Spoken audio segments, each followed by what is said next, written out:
Salam, selamat pagi sahabat terkasih. Ada masa dalam hidup ketika kita sudah bekerja keras, tetapi hasilnya terasa tidak sebanding. Uang masuk, tetapi cepat habis. Usaha sudah dijalankan, tetapi pelanggan semakin sedikit. Sudah mencari pekerjaan, tetapi belum juga mendapatkan jawaban. Mungkin pagi ini ada yang sedang berkata dalam hati, "Tuhan, aku sudah berusaha. Mengapa keadaan masih seperti ini?" Kalau itu yang sedang kita alami, mari kita melihat apa yang Tuhan katakan melalui firman-Nya. Mari kita baca bersama Hagai 1 ayat 6. Kamu menabur banyak, tetapi membawa pulang hasil sedikit. Kamu makan, tetapi tidak sampai kenyang. Kamu minum, tetapi tidak sampai puas. Kamu berpakaian, tetapi badanmu tidak sampai panas. Dan orang yang bekerja untuk upah, ia bekerja untuk upah yang ditaruh dalam pundi-pundi yang berlubang. Sahabat terkasih, bahkan upah yang mereka terima digambarkan seperti dimasukkan ke dalam pundi-pundi yang berlubang. Sebuah gambaran tentang bekerja keras, tetapi hasilnya seperti tidak pernah cukup. Sahabat terkasih, ada seorang ibu yang setiap pagi membuka warung di depan rumahnya. Setiap hari ia bangun pagi, menyiapkan dagangan, melayani pelanggan, lalu menghitung hasil jualannya pada malam hari.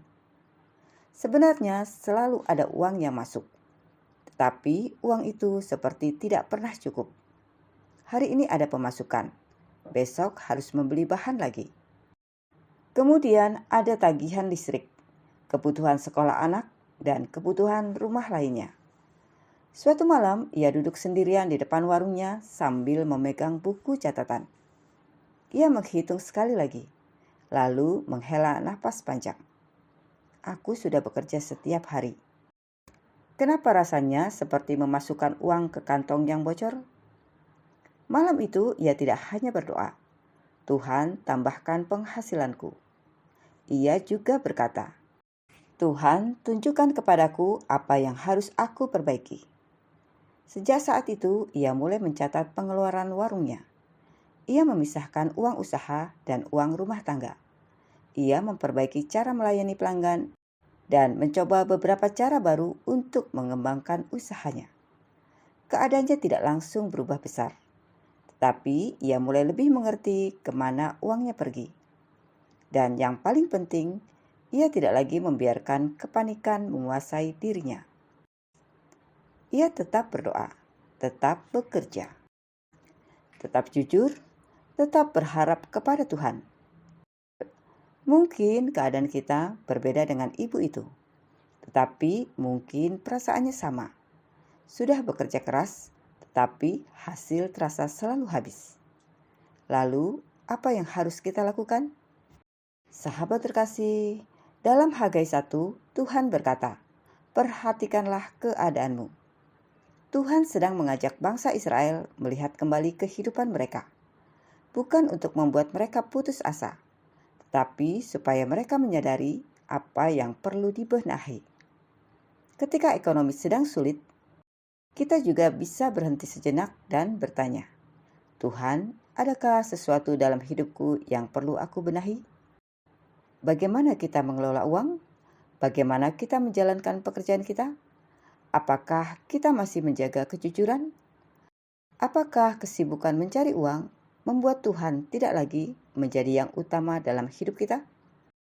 Ini bukan berarti setiap kesulitan ekonomi adalah hukuman Tuhan. Tetapi keadaan sulit bisa menjadi kesempatan untuk mengevaluasi kembali prioritas kita. Kita bukan hanya berkata, "Tuhan berkati pekerjaanku," tetapi juga, "Tuhan, ajar aku bertanggung jawab atas apa yang sudah Engkau percayakan."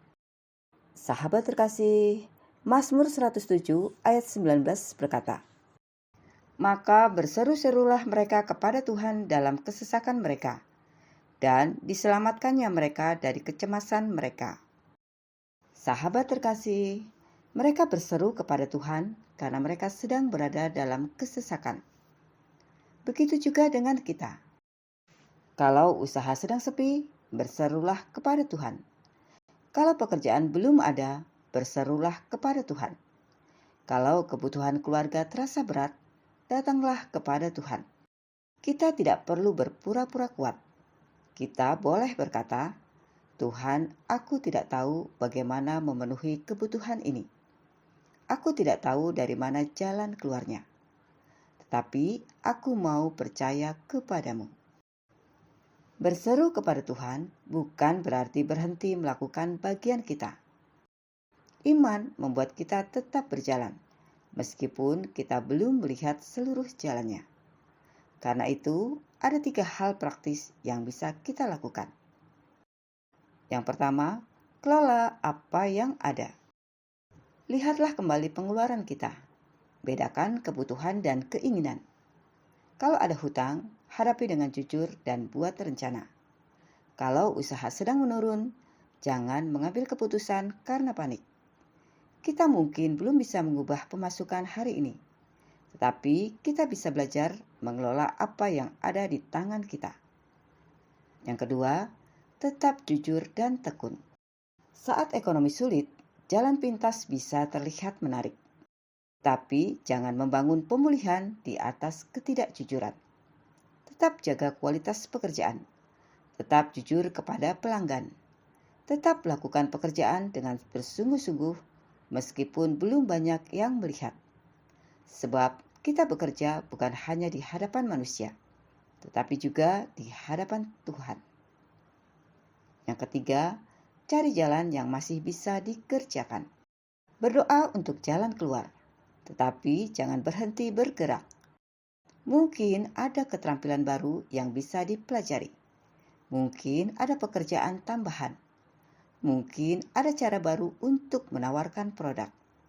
Mungkin ada kesempatan yang selama ini tidak kita lihat. Tidak semua pertolongan Tuhan datang dalam bentuk mukjizat yang besar. Kadang pertolongan itu datang melalui kesempatan kecil yang kita kerjakan dengan setia. Jadi, berdoalah, tetapi tetap bergerak. Mintalah hikmat kepada Tuhan dan lakukan bagian kita. Sahabat terkasih, mungkin pagi ini keadaan kita belum berubah. Usaha masih sepi, pekerjaan belum datang, penghasilan masih terbatas. Tetapi jangan menganggap Tuhan meninggalkan kita hanya karena keadaan belum berubah. Hagai mengingatkan kita untuk memperhatikan kembali jalan hidup kita. Mazmur 107 mengingatkan kita untuk berseru kepada Tuhan dalam kesesakan. Maka hari ini, lihat ke dalam dengan jujur dan lihat ke atas dengan iman. Benahi apa yang bisa dibenahi. Kerjakan apa yang bisa dikerjakan. Dan serahkan apa yang berada di luar kemampuan kita kepada Tuhan. Sahabat terkasih, mari kita berdoa bersama. Bapa yang Maha Baik, pagi ini kami datang kepadamu dengan segala keadaan kami. Engkau mengetahui mereka yang sedang mengalami kesulitan ekonomi. Engkau mengetahui mereka yang usahanya sedang sepi, yang pelanggannya berkurang, dan yang sedang berjuang mempertahankan usahanya. Engkau mengetahui mereka yang sedang mencari pekerjaan, yang sudah mencoba berkali-kali, tetapi belum mendapatkan jawaban. Engkau juga mengetahui keluarga yang sedang memikirkan kebutuhan rumah tangga, pendidikan anak, tagihan, dan berbagai kebutuhan lainnya. Bapa, berikanlah kami hikmat. Ajarlah kami mengelola apa yang telah Engkau percayakan. Berikan kami ketekunan dalam bekerja dan jauhkan kami dari ketidakjujuran. Bukalah jalan bagi mereka yang sedang mencari pekerjaan. Berikan kesempatan baru bagi mereka yang sedang membangun usaha. Berikan hikmat dalam setiap keputusan yang harus diambil. Dan ketika kami tidak tahu harus berbuat apa, ajarlah kami untuk tetap berseru kepadamu. Bapa, kami menyerahkan pekerjaan kami, usaha kami. Kami menyerahkan keluarga dan kebutuhan kami ke dalam tangan-Mu. Kiranya di tengah keadaan yang sulit, iman kami tidak menjadi lemah. Ajarlah kami tetap jujur, tetap tekun, tetap berharap, dan tetap berjalan bersamamu. Kami percaya Engkau mendengar setiap seruan kami. Dalam nama Tuhan Yesus Kristus, kami berdoa dan mengucap syukur. Amin. Sahabat terkasih, mari kita periksa kembali langkah kita. Kerjakan bagian kita, berserulah kepada Tuhan, dan tetaplah berharap kepadanya. Sampai jumpa di renungan pagi berikutnya. Selamat beraktivitas. Tuhan Yesus memberkati.